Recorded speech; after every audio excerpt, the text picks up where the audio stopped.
dans le secteur énergétique et même au-delà. Abdoulaye Diaw veut s'investir ainsi pleinement pour permettre au nouveau président de la République de réussir sa mission. Il a été reçu par Macky Sall en fin d'après-midi. Le voici à sa sortie d'audience au micro de Pape Birambi Gueye. Comme vous le savez, le peuple sénégalais, dans une large majorité, vient de porter, après des élections exemplaires, M. Macky Sall à la présidence de la République. Comme il l'a dit, il entend faire appel à toutes les compétences de notre pays, ici, dans notre pays ou à l'extérieur, à tous les Sénégalais, pour participer à la réflexion sociale, politique et économique qui va permettre de donner les orientations nécessaires au mieux-être des Sénégalais. C'est dans ce contexte que je suis venu avoir des entretiens avec lui. Il m'a fait l'honneur de me recevoir pour que je lui dise dans des secteurs tels que l'énergie, tels que l'agriculture, que l'élevage, tels que la satisfaction progressive et graduelle de la demande sociale, quelles sont les orientations qu'il faut porter. Dans le secteur pétrolier, il est normal, il est très normal qu'on se mette à la disposition des nouvelles autorités, comme je l'ai fait d'ailleurs, comme je l'ai fait de tout le temps. C'est certain qu'on va le faire. Puis on poursuit la fiche d'audience du président Macky Sall. Le Forum des anciens chefs d'État africains rend hommage à la démocratie sénégalaise. Babacar Ndiaye, ancien président de la Banque africaine de développement et membre de cette organisation, est porteur d'un message de félicitations au président Macky Sall qu'il a reçu ce matin, de même que maître Mamada Magaye de la société civile qui est venu échanger avec le président de la République. Des échanges qui ont porté essentiellement sur la nécessité de mettre en avant à l'intérêt général pour une bonne gouvernance. Les voici à leur sortie d'audience, toujours au micro de Pape Birambi Gueye. Je suis porteur d'un message. Le message des anciens chefs d'État africains qui s'appelle Africa Forum, basé à Pretoria. Ce forum comprend une quarantaine de chefs d'État qui ne sont plus actifs. Le président d'honneur du forum est le président Mandela, le président exécutif est le président Chissano. Et le forum comprend une quarantaine de chefs d'État et 8 autres membres de personnalités africaines qui ont dirigé quelques grandes institutions, aussi bien africaines qu'internationales. Je me sur ce point par exemple, donc Kofi Annan et Salim Ahmed Salim. Et parmi ces non-chefs d'État, ils m'ont fait l'honneur de me coopter depuis 2006 comme étant de leurs. Le message, c'est un message au président Macky Sall de félicitations et à travers lui, une forte félicitation adressée au peuple du Sénégal, n'est-ce pas, qui montre que la démocratie n'est pas une vaine expérience, elle est vivante dans ce pays et par conséquent vivante en Afrique. Je crois qu'il faut aujourd'hui qu'on privilégie l'intérêt général de ce pays. Il faut que nous comprenions que nos intérêts individuels sont dans l'intérêt général du pays. Qu'on ne fasse pas de cette affaire une affaire d'intérêt personnel. Et je suis convaincu qu'il a des qualités qui peuvent laisser espérer. Moi, je lui ai suggéré de cultiver 2 qualités importantes que je vois en lui, c'est son humilité et son ouverture. Bon, le pouvoir, vous savez, c'est très compliqué, ça peut amener à changer, mais je pense que c'est une personne qui est très posée, très humble, très responsable. Je crois qu'avec ça, on peut espérer sous sa direction et avec l'implication, il ne faut pas qu'on pense que c'est lui seul qui va tout faire, avec l'implication de tous les Sénégalais, on peut espérer que son mandat sera d'un bon apport pour le pays. Puis le président de la République de Côte d'Ivoire est à Dakar. Alassane Dramane Ouattara est venu prendre part à la cérémonie d'investiture du 4e président de la République du Sénégal. Il a été accueilli à son arrivée par le ministre des Affaires étrangères, Maître Madické Niang, et le ministre de la Justice, Cheikh Tidiane Sy, ainsi que des responsables de APR, Yakar, notamment Mbaye Ndiaye et Mor Ngom. Le président ivoirien est donc le premier chef d'État à arriver à Dakar dans le cadre de la cérémonie d'investiture prévue lundi prochain. Justement, on parle de ces personnalités qui vont faire le voyage sur Dakar pour participer à la cérémonie d'investiture, pour assister à la cérémonie d'investiture du président Macky Sall. Je vous le disais, le président ivoirien est à Dakar. Demain, ce sera au tour des présidents du Ghana, du Cap-Vert, de la Guinée-Bissau, ainsi que du Tchad, en la personne de son premier ministre, de faire le déplacement. On parle également de l'arrivée du président de la Commission de l'Union africaine Jean Ping, du Premier ministre du Maroc, du ministre français des Affaires étrangères, de l'ancien Premier ministre français Lionel Jospin, ainsi que de Harlem Désir. Et puis toujours pour la journée du 2 avril, les chefs d'État du Sierra Leone, du Libéria sont attendus, du Niger, de la Guinée-Conakry, de la Gambie, du Bénin, du Burkina Faso, de la Mauritanie, de la Sierra Leone, et l'arrivée également des premiers ministres du Nigeria et de l'Afrique du Sud. On poursuit le journal on parle de cette initiative du Fonds mondial pour la nature. L'ONG s'investit dans la recherche de solutions face à la crise qui secoue le secteur, en particulier en suscitant la réflexion autour des rôles et responsabilités des conseils locaux de pêche artisanale dans la gouvernance locale des pêches au Sénégal. C'est justement le thème débattu au cours d'un atelier qui a réuni les acteurs du secteur. On en parle avec Louise Bizza. La question des pêcheries a réuni spécialistes du domaine, acteurs de la pêche artisanale et industrielle, venus de toutes les localités du Sénégal. Tous ont une seule et unique préoccupation, comment résoudre l'équation de la crise qui secoue le secteur de la pêche. On a fait faire une étude sur les raisons de la crise de la pêche. Et il y avait beaucoup de raisons, de causes. Mais quand on a analysé dans le détail ces causes, on s'est rendu compte que toutes ces causes étaient liées à des problèmes de gouvernance. Donc le problème majeur qu'il faut régler dans la pêche est un problème de gouvernance. Cette causerie café a un double objectif. D'abord, identifier les entraves et obstacles au développement de la pêche, puis faire des recommandations pour rendre plus fonctionnels et performants les organes de gestion de la pêche, ceci pour une meilleure gouvernance des ressources halieutiques. Les CLPA ont été mises en œuvre au fur et à mesure depuis quelques années avec les différents partenaires, mais ils connaissent aujourd'hui des problèmes dans leur fonctionnement. Pour pallier à ces différents problèmes, il revient aujourd'hui à l'administration et aux partenaires de s'investir dans le sens de l'amélioration de leurs conditions de fonctionnement.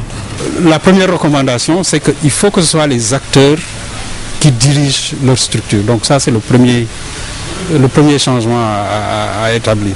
Le deuxième, c'est faire de telle sorte qu'il y ait un minimum de financement pour ces CLPA. Et là, je crois que l'État doit intervenir. À cette journée de discussion sur le rôle et responsabilités des conseils locaux de pêche artisanale dans la gouvernance locale des pêches au Sénégal, l'expertise des partenaires et experts du secteur a été sollicitée. On s'est rendu compte que les questions liées à l'environnement, c'est parfois des questions dont le traitement nécessite certains moyens dont ne disposent pas les médias. Et avec la mise en place de ces réseaux, nous avons pu trouver des financements pour permettre justement aux journalistes de traiter de ces questions en toute liberté. Le projet voudrait à terme parvenir à une estimation de la capacité de la flotte de pêche au Sénégal. Il va s'agir d'harmoniser cette capacité avec celle productive des stocks pêchés. Parlons à présent du genre. Il faut le dire, un concept encore mal cerné, mais dont la maîtrise pourrait permettre, par exemple, une meilleure synergie des départements en charge du secteur. Et c'est tout le sens de ce conclave à l'initiative des ministères du genre et du cadre de vie, ainsi que de l'entrepreneuriat féminin. Saforasso. Intégrer la question genre dans les différentes institutions de développement, c'est l'engagement pris par le ministère de la Culture, du Genre et du Cadre de Vie. Ce, en collaboration avec celui de l'entrepreneuriat féminin. Un travail en synergie qui a permis de revoir la culture organisationnelle de ces deux ministères. Les ressources humaines, matérielles et financières attribuées au genre sont également revues. Un travail technique qui servira de support pour les spécialistes. Ces audits participatifs devraient aboutir grâce aux recommandations issues des outils de collecte de données, devraient aboutir à l'élaboration de plans d'institutionnalisation genre qui intègrent la mise en place des cellules focales genre dans chacune des structures concernées. Nous avons été agréablement surpris, mais je devrais dire que c'est une surprise mineure puisque nous avions la compétence et l'engagement des uns et des autres. Au sein de chaque ministère, un consultant et une équipe d'animation. Après constat, de nombreux défis sont à relever. Le manquement se trouve au niveau du volet renforcement de capacité parce que nous avons vu qu'il y avait un problème de capacité et de compréhension du concept de genre. Et cela se lisait aussi dans les projets, dans les programmes qui étaient en train d'être mis en œuvre par les secteurs. Ces audits techniques de la question genre permettront aux institutions étatiques de se pencher sur la question et d'être plus vigilantes aux difficultés liées à la question genre au Sénégal. On se penche à présent au niveau de la page santé sur la santé mentale. Elle mérite une plus grande attention. C'est le sentiment des femmes du Centre national hospitalier psychiatrique de Thiaroye au cours d'une conférence inscrite dans le cadre de la quinzaine de la femme. Elles ont abordé la question de la prise en charge des malades mentaux. Des spécialistes du domaine ont animé les débats. Omar Diaw. Dans le prolongement de la journée de la femme, les travailleuses du Centre national psychiatrique de Thiaroye se sont retrouvées pour la bonne cause. En pleine quinzaine de la femme, elles ont décidé de débattre de deux thèmes importants. Thème 1, Femmes et santé mentale, qui sera animé par le docteur Léopold Gaston Boissy. Le thème, Femmes et santé mentale et l'éducation de l'enfant déficient mental. Les membres de l'association ont montré que dans leur garde-robe, il n'y avait pas que des blouses et autres attributs sanitaires. Bien entendu, l'intérêt d'une telle rencontre résidait ailleurs que dans les coquetteries féminines. La santé mentale, c'est ce qui fait l'homme. L'éducation des enfants déficients mentaux n'est pas une équation simple. Ils ont besoin de structures spécialisées et d'un encadrement adapté. Pour un enfant, ce dont il a besoin, c'est une prise en charge globale. Donc, ce n'est pas seulement s'occuper du corps, ce n'est pas seulement s'occuper de l'esprit, mais aussi s'occuper aussi vraiment de la formation, des apprentissages, de l'éducation de ces enfants. Et la scolarité occupe une très grande place, notamment dans le cadre de la socialisation des enfants. Que les malades mentaux errants puissent être pris en charge dans des structures appropriées. Et là, nous lançons un appel aux autorités pour que le bien-être de la femme soit pris en compte. Au-delà de la santé de la mère et de l'enfant, que la santé mentale puisse être prise en charge correctement dans nos politiques de santé. Les 3/4 des enfants admis l'année dernière au service de pédopsychiatrie de Thiaroye sont en marge du système éducatif. Il s'agit d'un déséquilibre à corriger car c'est par l'éducation qu'il est possible d'offrir une chance demain à ces enfants. Les femmes de l'hôpital de Thiaroye ont montré leur détermination à s'investir pour la promotion de leur structure et celle de la santé mentale en général. C'est véritablement elle qui fait notre humanité. L'éducation à présent, être moins pauvre en étant plus instruit, c'est le défi que s'est lancé la coopération turque en finançant la construction d'une école maternelle. C'est à Tuawan, 41 millions de nos francs ont été injectés et attribués à cet effet. Philomène Constance Diagne.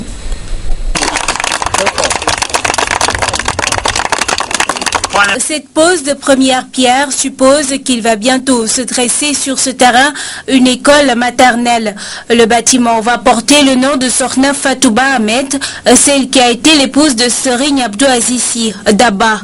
Les habitants de la zone se réjouissent de la construction de ce cadre éducatif destiné aux tout petits. Nous voudrions vous remercier, vous en tant que directeur de la coopération turque, vous remercier de cet engagement auprès de nos populations pour nous aider à améliorer la qualité de notre éducation par l'implantation de classes physiques qui permettront aux enfants d'être dans des conditions idoines pour recevoir un bon apprentissage. Je voudrais profiter aussi de l'occasion pour féliciter chaleureusement Madame Mariam Seck. Vous l'avez dit tout à l'heure, pour son engagement, sa perspicacité. Ce projet ne serait pas arrivé à terme sans l'abnégation de Mariam Seck. La directrice de l'école maternelle a obtenu l'aide de la coopération turque. Une contribution de 41 millions de francs CFA leur a été apportée. Après construction du 10 centre, le bureau régional de la TICA se réjouit de mettre à la disposition de l'école un mobilier de bureau complet et des matériels au profit des enfants. Je tiens ainsi à saluer la détermination de tous les acteurs qui ont permis le lancement de ces travaux et la réalisation d'un projet social cohérent. Mes remerciements vont à l'ensemble des personnels des partenaires concernés. Mention spéciale à Madame Mariam Seck. Parlant au nom des femmes parents d'élèves de l'école, l'initiatrice du projet a sollicité un projet d'accompagnement dans d'autres activités. Pour les femmes aussi, on voulait un projet d'accompagnement pour les femmes, les mamans des enfants, parce que c'était une ville de talibé. Il y a des femmes, des familles vétustes qui sont là, fatiguées aussi. Donc, quand ils auront des projets, ils vont travailler vraiment. L'inauguration de l'école est prévue très prochainement. Les représentants de TICA ont profité de leur passage dans la ville sainte du Tijania pour visiter les locaux de la radio communautaire Al-Bourakh FM, radio dont la construction et l'équipement sont leur œuvre. L'actualité de nos armées, la première fraction du contingent en 2012 formé à Bango a vu son drapeau au mercredi dernier. Ils sont 1085 nouveaux djambars, dont 64 femmes, avec des soldats qui se disent prêts à défendre l'intégrité territoriale. On en parle avec lui, Philippe Sagna. Normalement, cette cérémonie devrait intervenir au bout de la formation initiale du combattant qui dure 4 mois. Elle a été anticipée pour permettre à ces valeureux soldats de participer aux festivités du 4 avril ou fête de l'indépendance. N'empêche, à l'issue de ces 90 jours, des savoir-faire techniques et tactiques de base ont été enseignés aux recrues. Garçons et filles, tous sont désormais aptes à rejoindre le corps de troupe. Voilà ceux qui ont pu tenir élégamment alignés devant vous. Tous les signes aujourd'hui attestent qu'ils seront d'excellents soldats. Voici le drapeau de votre unité qui flotte majestueusement devant vous, qu'il vous inspire vénération. Vous devez le défendre au péril de votre vie. Connaître un moment privilégié inoubliable, c'est le sens du tour d'honneur effectué devant ces 1085 nouveaux djambars, dont 64 femmes.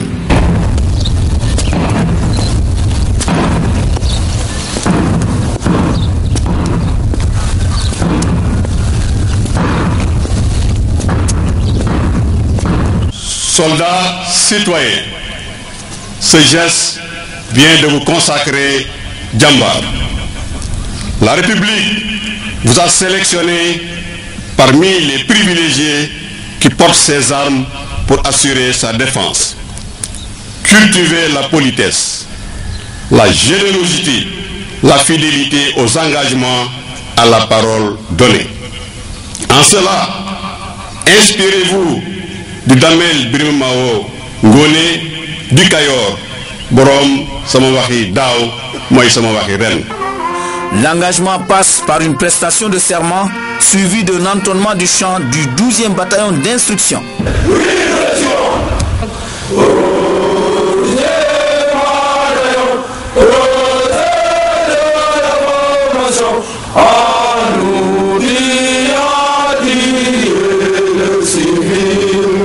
Aujourd'hui, j'ai senti une libération, je peux dire, parce que ça marque un nouveau pas vers l'avant. Parents, amis, autorités civiles et militaires ont été conviés à cette cérémonie traditionnelle. Devant eux, un défilé bien rythmé des 4 compagnies de cette première fraction du contingent 2012 ou 2012-1 dans le jargon militaire. Last but not least, dans l'après-midi, un match de foot à opposer formateurs et recrues. Du beau spectacle pour magnifier la fraternité d'âme et la noble cohabitation. Des soldats qui nous souhaitons bon vent. Et puis l'actualité hors de nos frontières, c'est au Mali. Là-bas, la situation est de plus en plus préoccupante. La ville de Gao serait tombée entre les mains des rebelles Touaregs. Ces derniers semblent désormais contrôler une grande partie du nord-est du pays. Ils ont profité de la confusion qui règne justement après le putsch des militaires du 2 mars dernier. C'était la dernière place forte au nord Mali encore aux mains de l'armée régulière. Quelques heures après avoir pris Kidal, Bourem et Ansongo, les rebelles Touaregs ont attaqué la ville de Gao, possédant la plus grande garnison du nord du pays. Pour le capitaine Sanogo, qui a accordé un entretien à notre envoyé spécial à Bamako, la junte n'est pas responsable de cette situation. De ma part, je dirais que ce n'est pas un échec. C'est vrai, je déplore les pertes en vie humaine, les pertes sur le plan matériel. Mais il faut reconnaître qu'une situation pourrie depuis une dizaine d'années, sans assistance, sans formation, sans équipement, sans matériel, et ce qui a été causé en 10 ans n'est pas réparable en une semaine. Mais face à cette nouvelle attaque des rebelles Touaregs, la junte paraît bien isolée. Seule solution pour elle, se tourner vers la communauté internationale. Le Mali est un et indivisible. Et je ferai recours à tous les partenaires, tous ceux qui sera de mon possible pour aider le Mali à traverser cette crise. Reste à savoir maintenant comment la communauté économique des États d'Afrique de l'Ouest va réagir. Sa priorité sera-t-elle de remettre la junte au pas à Bamako ou de stopper l'avancée de la rébellion dans le nord? Après leur rendez-vous raté de jeudi avec la CEDEAO, 3 représentants de la junte sont arrivés samedi à Ouagadougou pour rencontrer le président burkinabé, médiateur dans cette crise. Ils se sont dit d'accord pour un retour à l'ordre constitutionnel très rapidement. Le Mali qui vit une crise donc depuis le 22 mars dernier. Et puis toujours au Mali, à Bamako, les femmes des militaires ont manifesté devant le quartier général des putschistes ce samedi. Elles disent s'inquiéter pour leurs maris qui combattent dans le nord du pays. Le chef de la junte leur a promis de rétablir rapidement le pouvoir civil.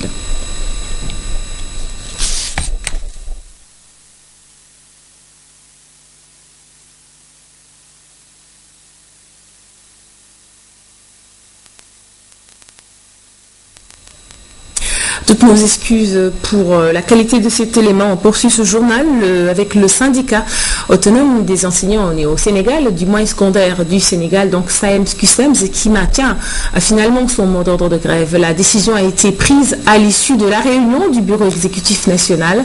Les syndicalistes ont fait face à la presse. Moussa Diallo. Le SAEMS-CUSEMS maintient son mot d'ordre de grève compte tenu du caractère non négociable de certains points de sa plateforme. Ce que nous demandons aux nouvelles autorités et ce que nous leur disons de façon très claire, c'est que dans l'immédiat, il faudrait qu'elles satisfassent aux revendications relatives à la formation diplômante des enseignants, aux revendications relatives au plan de carrière des enseignants, et aux revendications relatives à la validation des années de vacation et de contractualisation, ne serait-ce que dans sa composante conservation de l'ancienneté civile. Les syndicalistes tiennent à se démarquer tout à la fois du pouvoir sortant que des nouvelles autorités. Leur mouvement de grève a une histoire. Nous rappelons simplement que nous avons des préoccupations qui datent de 2007, qui ont traversé la campagne électorale et le scrutin présidentiel de 2012 et qui sont restées entières. À partir de ce moment-là, nous disons que comme la situation est comme ça, nous, au niveau du SAEMS-CUSEMS, nous restons sur des positions de lutte. Alors, un régime est tombé, un nouveau régime va s'installer. Notre lutte n'a visé ni le maintien, ni la chute d'un régime, mais elle est totalement syndicale et vise la défense des intérêts de l'école et des enseignants. Le SAEMS-CUSEMS salue la maturité politique du peuple sénégalais et de ses dirigeants. Il attend des nouvelles autorités des mesures phares concernant l'éducation. Nous exigeons du président élu de réunir tous les départements en charge de l'éducation sous la même tutelle, ce qui constitue un gage d'efficacité et d'efficience dans la gestion du système éducatif. Maintenant, il faudrait également que nous puissions aménager des places de discussion pour trouver des solutions qui vont stabiliser, qui vont permettre la stabilisation durable de l'école publique sénégalaise. Le SAEMS-CUSEMS reste ouvert au dialogue pour sauver l'année scolaire en cours.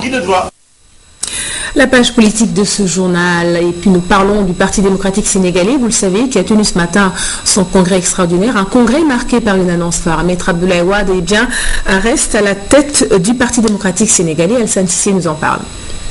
C'est le 6S que le PDS a choisi pour tenir son congrès extraordinaire. Une instance du parti que le secrétaire général du PDS, Maître Abdoulaye Wade, a saisi pour remercier les militants et alliés, mais aussi tous les gouvernements qui se sont succédés depuis l'alternance et magnifier les réalisations de l'alternance. Le congrès étant un temps fort politique important, Maître Abdoulaye Wade de souligner qu'il va rester à la barre du PDS et préparer les législatives. Je voulais, à ce niveau, vous dire que je reste à la barre du parti parce que je ne peux pas abandonner le navire. Saluant la jeunesse de son parti, mais aussi les femmes, le secrétaire général national du PDS de promettre, sous forme de boutade, qu'il va s'inscrire à l'UJTL, une annonce qui a clôturé le discours du secrétaire général du PDS qui a été accompagné par ses militants.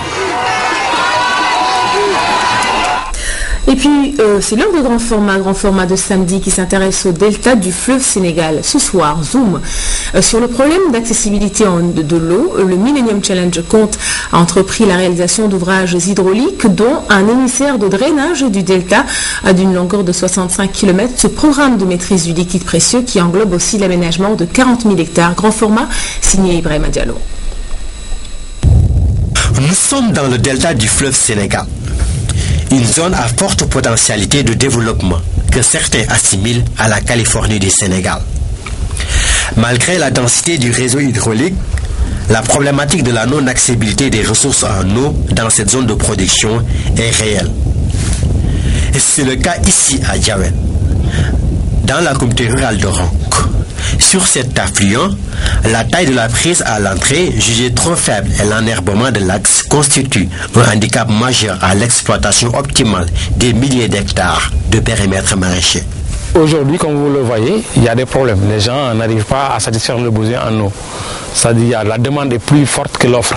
Donc à cause déjà de la capacité de ces ouvrages-là, qui sont réduits, aussi à cause de l'état de l'axe.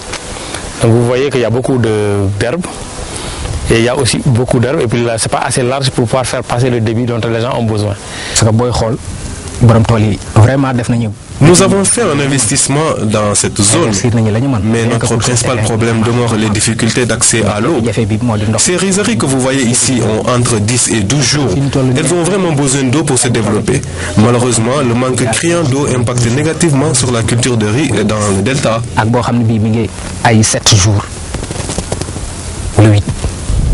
Les travaux de curage et de faucardage mis en œuvre par l'OMVS en partenariat avec la SAED dans le cadre du PGIR ont permis de résoudre en partie ce problème.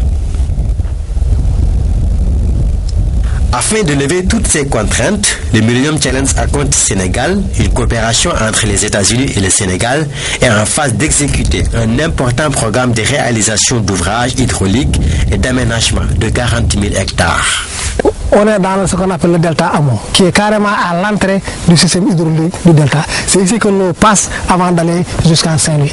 Donc vous comprenez donc que c'est extrêmement important. Donc c'est à ce niveau-là que 7 ouvrages seront réalisés en collaboration entre le MCA et la SAED. Donc l'un des ouvrages se trouve ici, c'est l'ouvrage Djambar. Donc sur ces 7 ouvrages qui seront réalisés permettront d'avoir un débit de 65 000 cubes qu'on va faire rentrer dans le système. Les actions qu'on va mener avec ces ouvrages-là vont permettre d'augmenter les débits. Mais en plus de ces ouvrages, on va réaliser aussi des terrassements. On va faire des endiguements, on va faire des curages, on va faire des focardages. Donc sur l'ensemble du réseau. En plus de la réhabilitation de ces ouvrages, le MCA Sénégal a entrepris de réaliser un grand projet de collecte et d'évacuation des eaux de drainage. Sur une distance de 65 km, cet émissaire de drainage du delta va participer activement à la lutte contre le phénomène de la salinisation des sols et à la sécurisation de l'approvisionnement en eau. L'émissaire de drainage qu'on va réaliser permettra un peu de garantir les rejets, de les canaliser, de les mettre aux normes, de pouvoir gérer un peu tous ces rejets au niveau de la zone et de garantir l'écosystème donc avec la construction de l'émissaire de drainage qui permettra de recueillir tous ces eaux chargées et de les rejeter un peu en aval du fleuve Sénégal. Ce projet d'un investissement lourd présente un impact positif considérable sur le développement de l'agro-industrie, mais également sur la production animale, bien sûr, avec la disponibilité des sous-produits agricoles. Je pense que la poursuite des travaux de réhabilitation d'ouvrages va profiter à tous les producteurs de la zone. L'État a fait des progrès très importants, le secteur du matériel agricole, la mise à disposition d'intrants, les aménagements, combinés maintenant au facteur de la maîtrise d'eau, c'est certain que l'agriculture va connaître un essor important dans la vallée et dans la commune rurale, et au bénéfice des paysans, et ça va se répercuter sur la qualité de leur vie. C'est pourquoi nous saluons vraiment ce programme et que nous allons accompagner.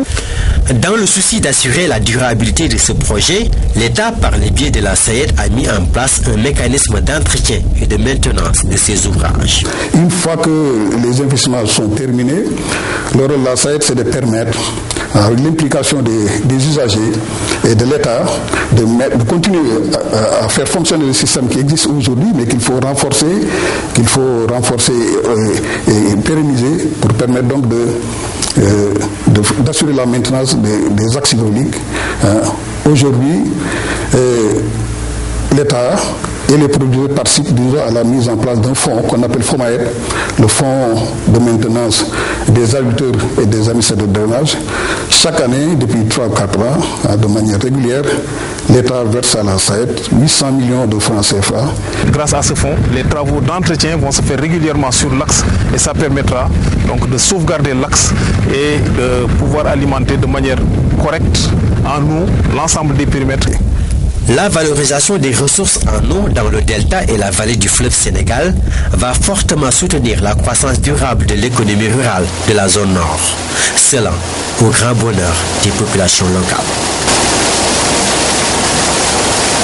De belles images d'eau que nous a rapporté Ibrahima Diallo dans ses bagages. Ibrahima Diallo qui nous vient fraîchement du delta du fleuve. Merci Ibrahima pour ce reportage. Merci à vous d'avoir suivi cette édition qui est à présent terminée.